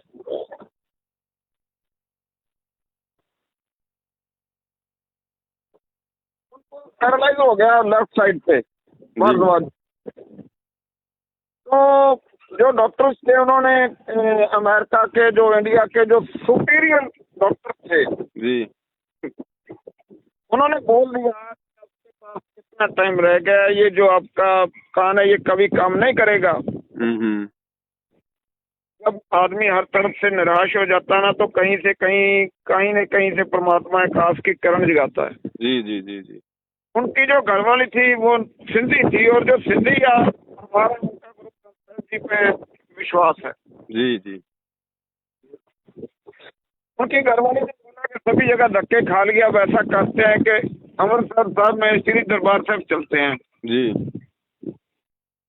ये मैं आपको सच्ची घटना बता रहा हूँ, अपने तरफ से कुछ नहीं बोल रहा। ना ना, ऐसे तो बहुत सारी घटनाएं हैं, हम तो मानते हैं इन चीजों को। हाँ जी, वो दरबार साहब में आ गए जी आपको शॉर्ट करता हूँ। वहाँ पर उनको वैसे तो वहाँ पर मतलब नंबर नहीं आता, लेकिन मस्कीन साहब के कहने पर उनको वहाँ पर अखंड पाठ साहब जो था वो प्रारंभ कर दिया गुरु ग्रंथ साहब जी महाराज का। जी जी जी बाकी भारद्वाज जी पास में लेट गए, वो पाठ चल रहा है, वो सुन रहे हैं। बिल्कुल बिल्कुल हकीकत साथ है। में थी उनकी इसमें बेटी साथ में थी, कैमरे भी उनके पास थे। इसमें तो कोई गलत नहीं है, इसमें कोई दो हाँ राय जी, नहीं है। अब जैसे नानक जी ने ये पाठ शुरू करवाए, ये गुरु ग्रंथ साहिब के, ये क्यों शुरू हुए थे? ये इसलिए शुरू हुए थे कि खाली पाठ पाठ करने से जीव का मोक्ष नहीं हो पाएगा, लेकिन उसको थोड़े बहुत सांसारिक लाभ उसको मिलते रहेंगे ताकि भक्ति से उसकी आस्था बनी रहे। अब जैसे कोई भयंकर एक्सीडेंट वाला व्यक्ति है और वो हॉस्पिटल में पहुंच गया, अब डॉक्टर हॉस्पिटल में है नहीं, तो वहां पे उसको कौन मिलेगा? वो कंपाउंडर मिलेगा। अब कंपाउंडर उसका इलाज नहीं कर सकता, ऑपरेशन नहीं कर सकता, क्योंकि वो डॉक्टर नहीं है। तो कंपाउंडर डॉक्टर के आने तक उस मरीज को बचाने के लिए क्या करेगा? उसको जो मतलब कि ग्लूकोज चढ़ाएगा ताकि ये जीवित, हाँ, ताकि ये जीवित रहे। तो ठीक इसी प्रकार संत रामपाल जी के धरती पर आने से पहले तक ये जो गुरु ग्रंथ साहिब के जो ये पाठ हो रहे हैं, ये केवल हम आत्माओं को भक्ति पर लगाए रखने के लिए, ताकि थोड़ा बहुत लाभ हमें होता रहे। तो ऐसा कुछ नहीं है, महापुरुषों की वाणियों से लाभ भी होते हैं, जैसे उस वैज्ञानिक को हुआ, उसमें कोई दो राय नहीं है। अब ऐसे तो कोई मंदिर में जाता है साहब, वहां भी लोगों को लाभ हो ही रहे हैं, वरना फिर मंदिर ही बंद हो जाते। अब वो पत्थर की मूर्ति थोड़े लाभ दे रही है, वो मंदिर में थोड़े जाने से लाभ हो रहा है। उसकी आस्था है, उसकी श्रद्धा है कि नहीं? बाकी देखो, अगर पूर्ण मोक्ष चाहिए, अगर पूर्ण लाभ चाहिए, उसके लिए तो संत रामपाल जी की शरण में वर्तमान में आना ही पड़ेगा, क्योंकि धरती पर इनके अलावा वर्तमान में किसी भी ग्रंथ का कोई पाठ करने का अधिकारी नहीं है। और देखो, अगर वैसे अगर लोग अगर ज्ञान से मान जाएंगे तो बहुत अच्छी बात है, वरना समय कितना विनाशक आ रहा आपको पता है साहब। ये कोरोना आया था, अब कोरोना के समय में बताओ कौन सा मतलब कोई नानक जी बचाने आए थे, या कोई ब्रह्मा विष्णु महेश बचाने आए थे, या और कोई ईसा मसीह बचाने आया था, या कोई अल्लाह बचाने आया था क्या? क्यों नहीं आ रहे भाई? वो भाई भाई भाई कोरोना से तो सिख भी मरे हैं, मुसलमान भी मरे हैं, हिंदू भी मरे हैं। क्यों नहीं आए वो भगवान उतर के? अगर वास्तव में अगर उनमें कोई पावर है, कोई शक्ति है उनमें उनमें अपने लेवल की पावर भी है, उनमें शक्ति भी है। लेकिन जैसे मैंने आपको बताया ना कि जब सूर्य उदय हो जाता है तो चांद सितारों की रोशनी फीकी पड़ जाती है। तो परमात्मा धरती पर संत रामपाल जी के रूप में आ चुके हैं, इसलिए उन 33 करोड़ देवी देवता, ब्रह्मा विष्णु महेश, 10 गुरुबान साहेब, अल्लाह मौला ईसा मसीह जो भी है, उन सबकी जो शक्ति है वो ढीली पड़ चुकी है। अब वो काम नहीं करेगी, चाहकर भी वो काम नहीं करेगी, और थोड़े बहुत दिनों में बिल्कुल डिस्फ्यूज हो जाएंगे। और 2028 ये युग परिवर्तन का समय है। आज जो लोग जो मंदिर, मस्जिद, चर्च और जो गुरुद्वारे में जा रहे हैं, आप देख लेना साहब, वो दुर्गतियां शुरू हो जाएंगी, लोगों की वो दुर्गतियां शुरू हो जाएंगी, कोई किसी को नहीं बचा पाएगा। और अंत में संत रामपाल जी एकमात्र जोमल के माध्यम बनेंगे सबके लिए। ठीक है। क्योंकि देखो, जब तक इंसान के घुटने काम कर रहे हैं ना साहब, वो हार नहीं मानता, ये उसकी फितरत होती है। तो जब तक तो भाई जब तक आदमी को 2 टाइम का जो खाना ठीक ठाक मिल रहा है, पहनने को कपड़े मिल रहे हैं, अच्छी खासी नौकरी है, बढ़िया उसके पास गाड़ी है, बढ़िया उसके पास में बंगला है, अब उसको भक्ति भगवान अच्छा नहीं लगता है। बाकी फॉर्मेलिटी के लिए तो वो कन्याकुमारी चला जाएगा, वो तिरुपति चला जाएगा, लेकिन वास्तव में उसके अंदर जगह नहीं है परमात्मा की, क्योंकि अभी उसको वो दुख नहीं हो रहा, उसकी आत्मा में वो तड़प नहीं है। तो आत्मा में तड़प बनेगी, ये दुख आएंगे आने वाले समय में। और जिस समय ये इंसान देखेगा कि भाई ना तो तेरा वो तिरुपति काम आ रहा, ना तेरा हनुमान जी काम आ रहा, ना तेरे ब्रह्मा विष्णु महेश काम आ रहे, ना ये मंदिर, मस्जिद, चर्च और गुरुद्वारे कोई काम आ रहे, उस समय ये इंसान के पास में वो कहते हैं ना कि मरता क्या नहीं करता, फिर संत रामपाल जी के अलावा दूसरा कोई ऑप्शन दिखाई नहीं देगा। तो वो तो लास्ट की स्टेज है, उस समय तो लोगों ने आना ही आना है, लेकिन समझदार वो है जो पहले आ जाए, ताकि वो आदमी को बुरा समय ना देखना पड़े। मैं बोल रहा हूँ ना कि मैं किसी भी तरह का कोई कट्टर आदमी नहीं हूँ, मेरे में कट्टरता तो है ही नहीं है, लेकिन मेरे ये भी है कि जैसे सारी नदियां उत्तर से दक्षिण को बहती है ना, तो मान लो अगर मैं आपके कहे मुताबिक, आपके कहे मुताबिक नहीं, मैं तो ढूंढ रहा हूँ कि कहीं पर यार मेरे को ऐसा मिले, लेकिन अगर मैं ऐसे रास्ते पर भी चलता हूँ तो भैया दक्षिण से उत्तर की तरफ बहना पड़ेगा, क्योंकि जिस कम्युनिटी से मैं बिलोंग करता हूँ, जो मेरे रिलेटिव हैं, जो मेरा सारा कुछ है, वो उसको मैं मतलब अब कैसे एक्सप्लेन कर सकता हूँ मैं समझ गया आपकी बातें। देखो, ये लोक लाज, मर्यादा, ये परंपरा, रीति रिवाज, शर्मा शर्मी हर कम्युनिटी के अंदर है। आदमी आदमी इतनी जल्दी इन चीजों को छोड़ नहीं पाता है, क्योंकि ये काल प्रेरणा होती है, काल ने हमारे को जकड़ रखा है। लेकिन जो भक्ति मार्ग होता है ना साहब, भक्ति मार्ग को ज्ञान से समझ के उससे जुड़ा जाता है। और ये भेड़ चाल का मार्ग नहीं है कि मैंने ज्यादा वीडियो बना दी है, मैंने आपको ज्यादा प्रार्थना कर दी तो आप मतलब संत रामपाल जी से आप जुड़ जाओगे। जब तक आप अपने अंदर से अपनी आत्मा को जागृत करके, ज्ञान से अपनी चेतना को जागृत करके इस मार्ग को समझ कर नहीं जुड़ोगे ना, तब तक आपको कोई भी आपको भ्रमित कर देगा और आपके अंदर वो सेटिस्फेक्शन वो नहीं रहेगी। बोला ना कि मेरे जो रिश्तेदारियां, मेरे ससुराल हैं वो कर्णपुर के साथ हैं, 15 FF में है। मेरी बेटी के ससुराल है वो कर्णपुर के साथ 2 FF में, वो गांव के सरपंच हैं और मौजूदा डायरेक्टर हैं। वो लोक लाज का मामला आ गया। मैं ये कह रहा हूँ कल को मैं वो एक्सप्लेन नहीं कर रहा हूँ आपको, कोई मैं डोंगबाजी नहीं कर रहा हूँ। 1 मिनट मेरी आप बात सुनिए जी। मेरी बहन है वो सरपंच है मौजूदा जी। और ये जो आपके मंत्री है टीटी साहब सुरेंद्र पाल सिंह टीटी, इनकी जो बेटी है वो मेरे ताया जी के लड़के को ब्याही हुई है जी। मैं कहना ये चाह रहा हूँ कि मैं मान लो आज मेरे जो सभी जो भी जितने भी रिलेटिव हैं, जो भी मैं देखो आज मैं पंजाबी कहते भी कुड़मा जमा वाला बन गया, अभी तो समधियों वाला बन गया, पोती नाते पोते वाला हो गया। तो जो जिस दायरे से मैं बंधा हुआ हूँ, सभी लोग गुरुद्वारा साहिब जाने वाले और श्री गुरु ग्रंथ साहिब जी को मानने वाले हैं जी। और मान लो कि मैं अकेला, मैं इस रास्ते पर चलना भी चाहता हूँ, दिल से भी चाहता हूँ, लेकिन मैं फिर भी चल क्यों नहीं पा रहा हूँ कि ये तो सारे मेरा यार बहिष्कार कर देंगे। कौन से रास्ते पर चल पड़ा, तो गुरु ग्रंथ साहिब जी को छोड़ के किधर चला हुआ है भाई। भक्ति का मार्ग दुनिया से अलग ही मार्ग होता है। और देखो, मैंने आपको शुरू में एक बात कही थी कि ये जो इस प्रकार की बातें जो मन में आती है ना, अपने रिश्तेदारों को लेकर, अपने यार दोस्तों को लेकर, अपने समाज को लेकर, अपने धर्म और जाति को लेकर, इसको कहते हैं लोक लाज। यानी उन लोगों का सामना ना करना कि यार तूने क्या बाबा बना लिया, तेरा बाबा तो जेल में बैठा हुआ है, तूने किसको भगवान बना लिया, तू क्या भक्ति करने लग गया, तू तो मतलब सिख है, तूने क्या ये गुरु ग्रंथ साहिब को ये तूने पाठ करना छोड़ दिया, तू तो गुरुद्वारे भी नहीं आता। इसको कहते हैं लोक लाज करना। अब ये लोक लाज छूटेगी ज्ञान से, दूसरा कोई तरीका नहीं है इसका। हाँ, एक चीज है, अगर कोई गारंटी आपको अगर दे सकूं तो मेरी तरफ से मैं आपको पूरी गारंटी मैं दे सकता हूं, क्योंकि मैंने इस परमात्मा को जो है मतलब जड़ से पहचाना है। और मेरी जो स्थिति थी मैं आपको क्या बताऊं। अब आपको मेरा समय ऐसा था, संत रामपाल जी से नाम दीक्षा लेने से पहले, ये जो शहर में जो ये सुलभ शौचालय होते हैं ना, जो बाथरूम वगैरह होते हैं, जहाँ पे पब्लिक मतलब की यूरिन करती है, टॉयलेट करती है, पब्लिक टॉयलेट, मैं वहां पे सोया करता था। मेरी स्थिति ये थी, मैं मतलब रेंट के मकान लेने की भी मेरी औकात नहीं थी। मैं वहां सोया करता था। ठीक है, लेकिन मैं ये चीजें आपको बता रहा हूँ केवल आपके विश्वास के लिए, ये नहीं कि साहब ये है वो है। देखो, खाली भगवान की पहचान ये नहीं होती कि भगवान आपको सुख दे दे तो वो भगवान हो गया। सुख तो आपको छोटे मोटे साधु संत महात्मा भी दे देंगे, कोई बड़ी बात नहीं है, क्योंकि अपनी भक्ति से कोई भी आदमी दूसरे को लाभ दे सकता है। जैसे मान लीजिए मेरी जेब में 100 रुपए हैं, तो मैं लोगों को बांट सकता हूँ। मैं किसी को 5 रुपए तो किसी को मैं 10 रुपए, तो किसी को 50 रुपए। लेकिन वो 5-10 रुपए से उनका काम नहीं चलेगा, उनकी जिंदगी भर का वो मतलब जो है इंतजाम नहीं हो गया।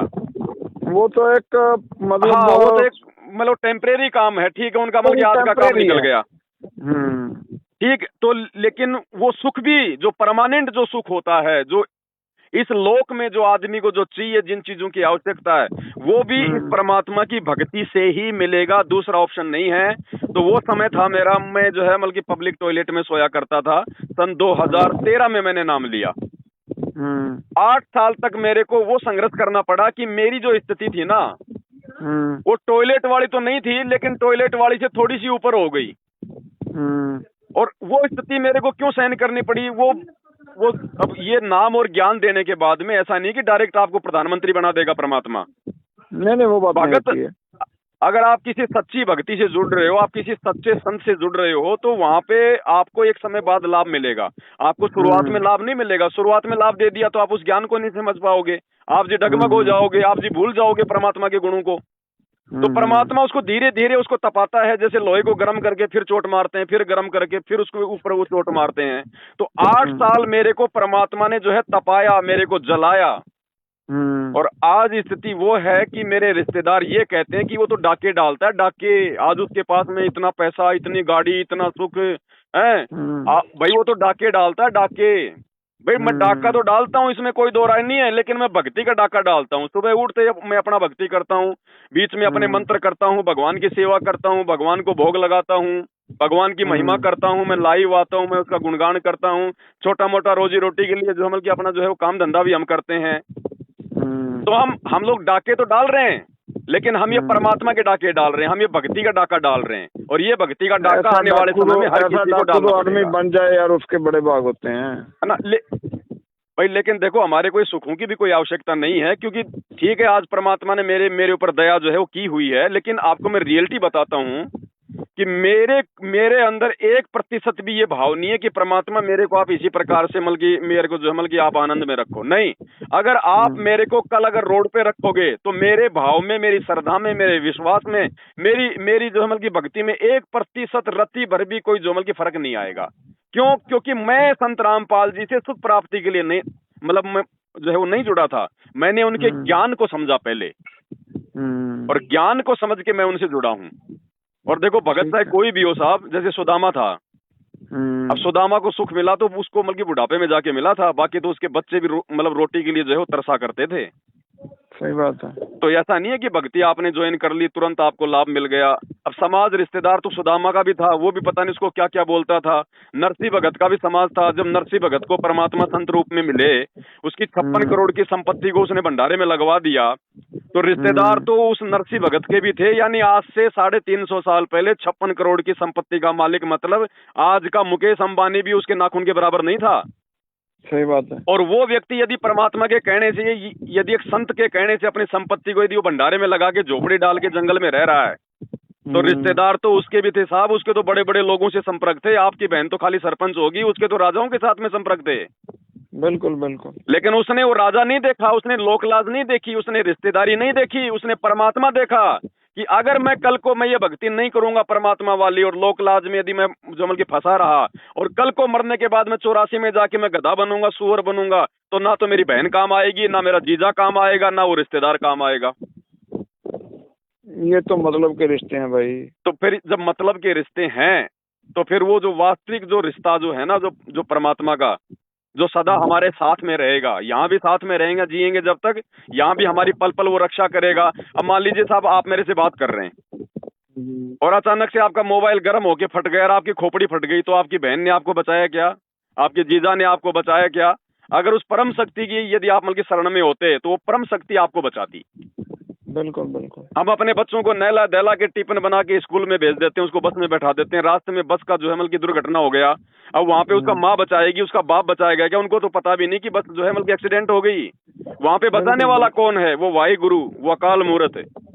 लेकिन वो बचाएगा कब? जब हम इस संसार को छोड़कर, संसार को छोड़ने का मतलब ऐसा नहीं है कि भाई बहनों से, जीजा सालियों से अपना जो है रिश्ता तोड़ लो, नहीं, उनकी परंपराओं से रिश्ता तोड़ लो जो भक्ति विरुद्ध हैं, उनकी उन बातों से रिश्ता तोड़ लो जो बातें हमारे किसी मतलब की नहीं है, और उनको भी समझाने का प्रयास करो कि भाई भगवान धरती पे आया हुआ है, ज्ञान को समझो और ये भक्ति आप लो, वरना 4 दिन का जीवन है यहाँ पे। तब आप एक बात बताओ, आज हम लोग नानक जी का नाम जानते हैं, सब कोई जानता है, बिल्कुल, लेकिन नानक जी के टाइम पे कितने बड़े बड़े सेठ होंगे, कितने बड़े बड़े राजा होंगे भाई, उनका बातें क्या करने, जहाँ पर गुरु साहब का अवतार हुआ था जी, उसको राय भोए की तलवंडी कहा जाता, राय बिलार था, वहाँ का 1200 मुरब्बा जमीन थी उसकी। बिल्कुल ठीक है, लेकिन उनको कितने लोग जानते हैं उस राय साहब को? हाँ, और नानक जी को पूरी दुनिया समुदाय जानता, वो भी गुरु नानक साहब के कारण उसको सिख समुदाय जानता है कि ये गुरु साहब का जो परम शिष्य था। जी जी जी, हाँ, इसलिए जानता है वो। ठीक है, वो खाली एक राय साहब को तो जानता है, वो भी खाली एक सिख समाज जानता है। बाकी और भी तो बड़े बड़े लोग, बड़े बड़े सेठ होंगे उस समय, उनको कौन जानता? आज जानता तो भाई उसको है जिसको, जो उस खुदा का हो गया, वो सदा के लिए अमर हो गया। तो भगत की पहचान होती है, भगत की परमात्मा जग में जो है मतलब की कीर्ति करवाता है। आज जो मतलब नरसिंह जी थे, हो गया, कबीर साहब के टाइम भी थे, और भक्त 15 भक्तों की बाणी है गुरु ग्रंथ साहब जी में। तो भक्तों के उनके तो भक्त देखो भी आज बहुत नाम बड़े है। बड़े अमीर होंगे, किसी को कुछ नहीं पता, लेकिन वो जो भक्त थे वो चमक रहे हैं। आज उनके नाम के लिए चमक अमर रहे है हैं। वो। आज उनके नाम चमक रहे हैं उन भक्तों के, लेकिन उन सेठों के कोई नाम नहीं जानता, राजाओं के कोई नाम नहीं जानता। बिल्कुल बिल्कुल बिल्कुल। तो देखो भक्ति से कीर्ति होती है, और हमने कोई कीर्ति की कोई चाहत नहीं होनी चाहिए। हमने तो यहाँ से अपना मोक्ष करवाना, अपना पीछा छुड़वाना है। नहीं नहीं यार, मुझे किसी मतलब पॉलिटिशियन की, किसी ओहदे की, किसी चीज की भूख नहीं है यार। 1% भी, राई मात्र भी नहीं है कि मैं किसी ओहदेदारी में हूँ, या मेरा कोई रिश्तेदार किसी मतलब कोई सरपंच है, या मेरा कोई नहीं नेगेटिव यार, नथिंग एट ऑल यार। मतलब ये मेरे को नहीं प्रभावित करता। मेरे को तो जो चीज अट्रैक्ट करती है वो सिर्फ और सिर्फ परमात्मा और उसका नाम, जो 24 घंटे मैं ये कहता हूँ कि मेरे रोम रोम में बस जाए। ये पिछले संस्कार होते हैं, ये भावना, ये विचार, ये सबके नहीं हो पाते हैं। आप परमात्मा की अच्छी आत्मा हो, इसके लिए आपके अंदर ये पिछले संस्कार जो है मतलब दबाव डाल रहे हैं आपके अंदर, जो इस तरह के आपके विचार हैं। वरना आज आदमी एक सरपंच के पद के लिए भगवान को ठोकर मारने को तैयार हो जाता है। अरे नहीं, मैं कहता हूँ एक तरफ प्रधानमंत्री, मैं तो कौन हूँ, मैं तो यार नखेद दूं, मैं तो सबसे बुरा हूँ, नचीज निकम्मा हूँ। सारी बातें सही हैं, मैं ये कह रहा हूँ अभी आप अपनी जो भाई आपने जो करना है, जो भी आप अपनी पूजा पाठ कर रहे हैं आप वो करते रहो, लेकिन साथ में संत रामपाल जी के सत्संग दिन में 1 घंटा 2 घंटा जरूर सुनो। और जिस दिन समझ में आ जाए कि भाई अब मैं इनके सारे नियम वगैरह मैं फॉलो जो है वो कर लूंगा, उस दिन आप उनसे दीक्षा ले लो। और देखो आपके रिश्तेदार हैं, जो भी हैं, अगर वो कुछ बोले तो बोलने दो, क्योंकि देखो जो ज्ञान आपको हो चुका है वो ज्ञान उनको नहीं है। तो वो तो बोलेंगे, लेकिन हमने उनकी बातों का बुरा नहीं मानना है, क्योंकि जगत का और भगत का हमेशा जो मतलब 36 का आंकड़ा रहा है। अब एक शराब पीने वाले आदमी का और एक सज्जन पुरुष का कभी मतलब की विचार मेल खा सकते हैं क्या? नहीं खाते भाई। तो ये संसार जो परमात्मा से अपरिचित है, उसके विचार और एक भगत के विचारों में रात दिन का अंतर होता है। और ना जाने साहब हमारे कितने रिश्तेदार, हमारे ना, हम शहर के साथ रहते हैं, मलोट शहर है मेरा जी। जब आप हबोर से बठिंडा को जाओगे ना, तो रास्ते में मलोट मंडी आती है। जी। तो मलोट शहर के बिल्कुल 3 किलोमीटर साथ में हमारा जो है ना, रोड पे डाणिया है हमारा। ज्यादा गांव में वो वहाँ की लोकेलिटी और है। वहाँ मलोट में आया हूँ एक बार। मलोट में एक बार हमारा मतलब साथ संगति थी, मैं आया था मलोट में 2017 में। कोई बात नहीं, आप जब भी आओ यार, मोस्ट वेलकम पवन जी, जब भी आप आओ यार। ये मेरा नंबर है, प्रगट सिंह मेरा नाम है, आप जब भी आओ मोस्ट वेलकम यार मेरे भाई। मैं सेव कर लूंगा। परमात्मा कभी कोई सेवा देंगे उस तरफ तो मैं जरूर आपसे संपर्क करूंगा। हाँ, कोई मोस्ट वेलकम यार, दोनों आपको। कोई बात नहीं यार। बाकी देखो आप और हमारी बातों का निष्कर्ष उसी समय निकलेगा जब आप संत रामपाल जी के सत्संग सुनना थोड़ा गहनता से शुरू करो। थोड़ा ध्यान दो कि ये वास्तव में कह क्या रहे हैं। देखो सुने तो आपने पहले भी हैं, लेकिन अब थोड़ा गहनता से सुनो आप। और गहनता से कैसे? जैसे मान लीजिए अभी यूक्रेन और रसिया की लड़ाई चल रही थी, तो हम लोग तो खाली टीवी में देख रहे थे, 2 मिनट देख लिया, हाँ भाई लड़ाई हो गई, हाँ भाई इतने मर गए, ये हो गया, हमें तो कोई ज्यादा मतलब फर्क नहीं पड़ रहा था। लेकिन जिस व्यक्ति का बेटा रसिया में डॉक्टरी की पढ़ाई अगर वो कोई कर रहा हो, और जब वो व्यक्ति न्यूज चैनल देखेगा तो उसके अंदर वो भय पैदा होगा, डर पैदा होगा कि यार मेरा बेटा रसिया में रहता है, तो कौन से एरिया में जो है यूक्रेन में मतलब बम गिरे हैं, कहाँ से क्या हुआ है। तो ऐसे आप जिन्हें वो गहराई से डीपली जाकर उस न्यूज को सुनेगा, वो उसको मतलब उसका जो चेतन है, उसका जो नॉलेज वो अलग प्रकार की होगी। लेकिन जो एक सरासरी निगाह मार ली के लड़ाई लगी है, वो अलग है। मैं बात समझता हूँ आपकी। तो आप थोड़ा सा गहनता से परमात्मा से, वाहिगुरु जी से मतलब जो है प्रार्थना करके, उनसे रिक्वेस्ट करके कि परमात्मा सद्बुद्धि दो। मैं तो 2 कोटि दा जीव हूँ, मैनू की पता हो ये की भगवान है और की भक्ति होती है। बिल्कुल। तो वो आपको सद्बुद्धि देंगे परमात्मा, ऐसी बात नहीं है। भगत जी समय आ गया, परमात्मा धरती पर है। इस समय तो मालिक ने पूरी दुनिया को जगाना है, आने वाले समय में तो पूरी दुनिया जागेगी। लेकिन उनके विशेष प्यारे वो होंगे जो उनके समय रहते जो है जाग जाएंगे। और देखो ये ना देखो कि संत रामपाल जी जेल में क्यों गए, जेल में क्यों हैं। संतों के बहुत सारे रीजन होते हैं। वो नहीं, मेरे को ऐसी बातें, वो नेगेटिव थिंकिंग नहीं मेरे में आती है। क्योंकि दुनिया का कोई भी ऐसा संत नहीं है जो जेल नहीं गया हो। श्री नानक जी थे, वो बाबर की जेल में गए थे कि नहीं गए थे? बिल्कुल। रीजन चाहे कोई भी रहो। कबीर साहब के ऊपर कौन सा दुराचार का उनके ऊपर लगा, चोरी का उनके ऊपर लगा जेल में, सिकंदर लोधी ने जेल में उनको डाल दिया था। डाला, उनको खूनी हाथी से मरवाना चाहा, उनको लाल किले में उनको जंजीरों में बांध कर लेके आए। तुलसी जी को बाबर की जेल में डाला गया। महात्मा गांधी आज जिसकी नोटों पे फोटो है, उसको जो है बल्कि सन 1919 में उसके ऊपर देशद्रोह का मुकदमा लगाकर 6 साल अंग्रेजों ने जेल में डाला। नेल्सन मंडेला जो दक्षिण अफ्रीका का जो है बल्कि प्रेसिडेंट था, 28 साल तक उसके ऊपर देशद्रोह का मुकदमा चला, वो जेल में रहा। जो हमारे भगत सिंह जी थे वो जेल में रहे। ये तो चोली दामन का था यार। और दूसरा जो 33 करोड़ देवी देवता हैं वो रावण की जेल में पड़े हुए थे। फिर क्यों दुनिया आज उनको पूज रही है? बिल्कुल बिल्कुल। तो ये तो देखो, कोई भी महापुरुष है जब इस काल के जाल को तोड़ने का प्रयास करेगा तो काल को अच्छा नहीं लगता। वो तो कोई न कोई माध्यम बना के वो तो अपना काम जो है पूरा करता है। और वो संत भी एक आम व्यक्ति की लीला करता है, वो भी कोई चमत्कार नहीं दिखाता, वो कोई जेल फाड़ के नहीं आता। अगर जेल फाड़ के आ जाएगा तो हर कोई उसको जो है बल्कि उसके पीछे लग जाएगा। तो फिर क्या पता चलेगा कि ये ज्ञान समझ के जुड़ा है या फिर वैसे देखा देखी में जुड़ा है। सही बात है। और भगवान ने कोई मूर्ख थोड़ी लेके जाने सचखंड में, उनको तो अपनी ज्ञानी आत्मा लेकर जानी है। बिल्कुल बिल्कुल। अगर ऐसे ही उनको करना होता तो फिर क्यों नानक जी ने इतना ज्ञान दिया, क्यों ये गुरु ग्रंथ साहिब लिखा, क्यों आज संत रामपाल जी 28 साल से भाई इतना ज्ञान दे रहे हैं। वे तो समर्थ हैं, वे तो चाहे जिसको लेके यहाँ से निकल सकते हैं। लेकिन संतों के कुछ नियम होते हैं, जब इस काल के लोक में आते हैं तो वो भी अपने कुछ मर्यादाओं के अंदर बन जाते हैं। और बिना मर्यादाओं के साथ कोई भी काम सफल नहीं होता।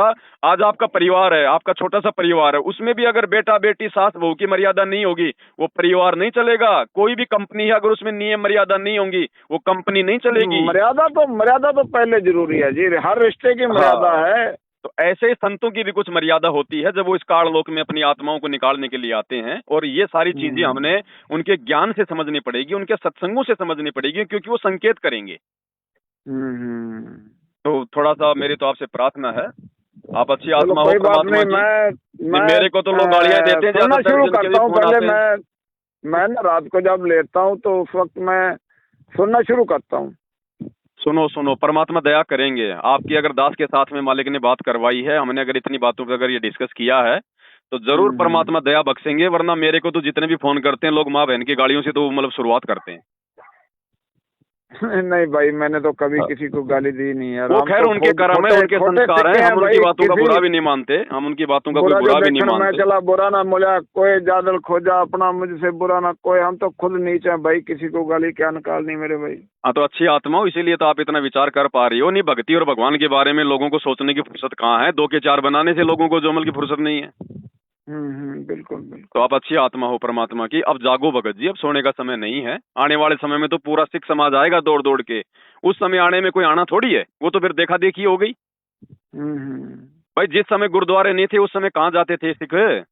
ये तो सारा 3000 साल पहले का जो धार्मिक आडम्बर है ना, ये सारे पहले हिंदू तो 3000 साल पहले से शुरू हुआ। 3000 पहले जो 3000 साल पहले जो इस धरती पे जो मनुष्य थे, जो मानव थे, उनका क्या आधार नहीं होता था क्या? सब कुछ आधार होता था। अब ये 3000 साल पहले आदि शंकराचार्य ने आके ये हिंदू धर्म चलाया, उसके बाद में मोहम्मद ने आके मुसलमान धर्म चलाया, 2000 पहले ईसा मसीह ने ये जो है मतलब ये जो आज का ये जो ताना बाना है, ये जो 4 मुख्य धर्म है, इनको अगर आपने गणना करनी हो तो ये 3-4 हजार साल पहले नाम ही नहीं था, कोई जानता नहीं था। इनका नामो निशान नहीं था, कोई मंदिर नहीं था, कोई मस्जिद नहीं थी, कोई गुरुद्वारा नहीं था, कोई कुछ नहीं था। मैं बार बार अपने वीडियो में यही तो कहता हूँ कि भैया अगर त्रेता में कोई मुसलमान था, द्वापर में कोई मुसलमान था, तो अरबों खरबों की सेना रामचंद्र और श्री कृष्ण की थी। एक भी मुसलमान का नाम बता दो, एक भी कोई सिख का नाम बता दो जो अपने आगे मतलब सिंह लगाता हो श्री रामचंद्र जी की सेना में। बिल्कुल। ये सिंह शब्द तो गुरु गोविंद सिंह जी ने शुरू किया था। बिल्कुल। तो कहाँ थे पहले? आप उनके नाम देखो पहले, हनुमान, अंगद, जामवत, रावण, श्री राम, लक्ष्मण। आगे पीछे कोई जाति कोई धर्म लगता था क्या? बिल्कुल सही बात है। तो हमने इन सब से बाहर निकलना पड़ेगा और इन सबको एक करने के लिए जो है मतलब संत रामपाल जी जो है ये धरती पे आए हैं। अब जो उनको समझेगा, जो उनके ज्ञान को समझेगा, देखो वो तो बाहर निकल जाएगा। बाकी तो साहब ये तो वही बात है, वो सर्प होता है ना जो मतलब बच्चे पैदा करता है, तो बच्चे पैदा करते हुए कुंडली मार लेती है और सबको खाती है। जो कुंडली से निकल गया वो तो बच जाएगा, बाकी सबको खाएगी वो। तो काल अपनी कुंडली मार के बैठा हुआ है। इसने हिंदू, मुस्लिम, सिख, ईसाई धर्म बना दिए, जातियां बना दी, लोगों को आपस में बांट दिया ताकि कोई एक दूसरे की बात को स्वीकार ना करे। सब जो है अपनी जाति, अपने धर्म, अपने शास्त्रों को सबसे बड़ा बताएं और मेरे जाल में मरते रहें, गधे कुत्ते सुअर बनते रहें। अब संत रामपाल जी ने आके ये दया बख्शी, मेहर बख्शी है, परमात्मा ने हमारा ज्ञान योग खोला, सभी धर्म के सभी धर्मशास्त्रों को पढ़ा रहे हैं। नहीं, विश्व में ऐसा कोई संत नहीं है इनके अलावा जिसने सभी धर्मों के सभी धर्मशास्त्रों की सच्चाई बताई हो। लोग तो अपने अपने धर्मशास्त्रों की मतलब सच्चाई नहीं जानते। बिल्कुल बिल्कुल। अगर ये हिंदू समाज वाले अगर गीता अगर ढंग से अगर पढ़ी होती अगर इन गुरुओं ने, तो ब्रह्मा विष्णु महेश को ये अजर अमर बताते क्या? जबकि इनके जीवन चरित्र में लिखा हुआ है कि ये तो मरते हैं, ये तो नाशवान है। बिल्कुल, किसी को कुछ नहीं पता था, ठीक है, अपना धंधा चल रहा था। परमात्मा ने भी ये थोड़ा सा ये करना था कि भाई लोगों की आस्था बनी रहे। अब जब आज परमात्मा स्वयं आ चुका है, जब स्वयं वो समय आ चुका है हमारा यहाँ से जाने का, अब तो हमने आंखें जो है खोलनी पड़ेंगी साहब। चलो कोई बात नहीं पवन जी, मैं शुरू करता हूँ भगत जी। दया परमात्मा की, मालिक से प्रार्थना करके आप जी एक बार शुरू करो, मालिक साथ में, ऐसी बात नहीं है। चलो सत साहिब, बहुत अच्छा लगा भाईजान। सत साहिब।